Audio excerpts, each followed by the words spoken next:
News first ಆಯೋಜಿಸ್ತಾ ಇರುವ ಕರ್ನಾಟಕದ ಅತಿ ದೊಡ್ಡ ಇವಿ ಎಕ್ಸ್ಪೋ. ನಮ್ಮೆಲ್ಲ ಕಾರ್ಯಕರ್ತರು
ವಿಧಾನಸಭಾ ಅಧಿವೇಶನದೊಳಗಡೆ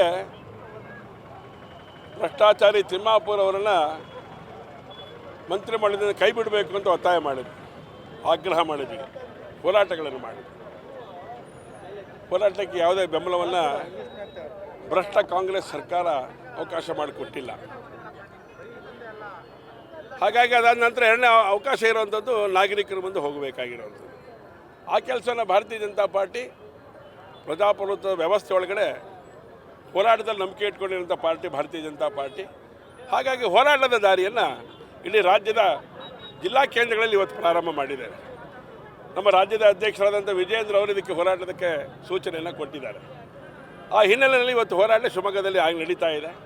ಎಲ್ಲ ಜಿಲ್ಲಾ ಕೇಂದ್ರಗಳಲ್ಲೂ ಕೂಡ ನಡೀತಾ ಇದೆ. ರಾಜ್ಯದ ಜಿಲ್ಲಾ ಕೇಂದ್ರಗಳಲ್ಲಿ ಈ ಹೋರಾಟ ಇಷ್ಟಕ್ಕೆ ನಿಲ್ಲಿಸೋದಿಲ್ಲ. ನಾವು ಇವತ್ತು ಪ್ರಾರಂಭ ಅಷ್ಟೇ. ಇದರ ಅಂತ್ಯವನ್ನು ಭಾಳ ವಿಚಿತ್ರವಾದಂಥ ರೀತಿ ಒಳಗಡೆ ಕಾಂಗ್ರೆಸ್ ನೋಡಬೇಕಾಗತ್ತೆ. ಆ ದಿಕ್ಕಿಗೆ ಹೋರಾಟದ ರೂಪುರೇಷೆಗಳನ್ನು ನಾವು ಮಾಡೋರಿದೆ. ಹಾಗಾಗಿ ಬಂಡತನದ ಸರ್ಕಾರ ಇದು. ಯಾರ ಮಾತಿಗೂ ಡಾಕ್ಯುಮೆಂಟ್ ಸಬ್ಮಿಟ್ ಮಾಡಿದರೂ ಕೂಡ, ಯಾಕೆಂದರೆ ವಿಧಾನಸಭೆ ಒಳಗಡೆ ಡಾಕ್ಯುಮೆಂಟ್ ಸಬ್ಮಿಟ್ ಮಾಡಿದ್ರೆ ಅದು ಡಾಕ್ಯುಮೆಂಟೇ. ಆ ಡಾಕ್ಯುಮೆಂಟನ್ನು ಉಲ್ಲಂಘನೆ ಮಾಡ್ತಾರೆ ಇವರು.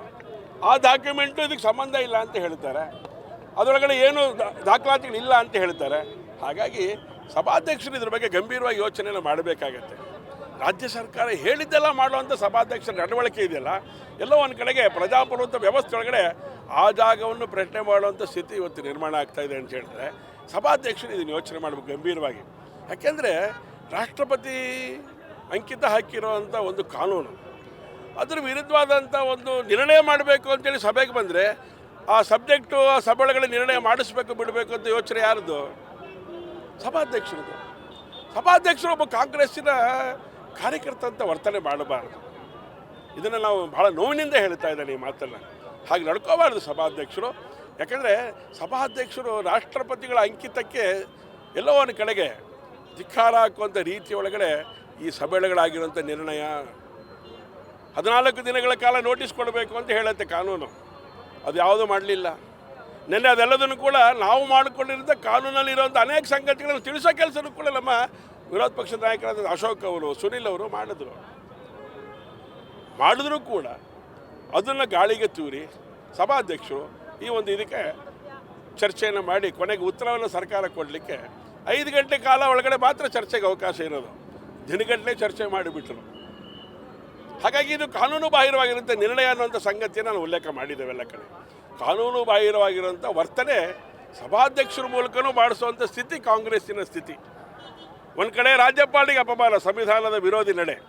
ಇನ್ನೊಂದು ಕಡೆ ನಮ್ಮ ವಿಧಾನಸಭಾ ಅಧ್ಯಕ್ಷರಿಗೂ ಕೂಡ ಸಂದಿಗ್ಧ ಪರಿಸ್ಥಿತಿಯನ್ನು ತಂದು ಈ ನಿರ್ಣಯವನ್ನು ಮಾಡಲೇಬೇಕು ಅಂತೇಳಿ ಆಗ್ರಹ ಮಾಡಿದಂಥ ಪರಿಣಾಮ ಇವತ್ತು ಈ ನಿರ್ಣಯ ಮಾಡಿರುವಂಥದ್ದು.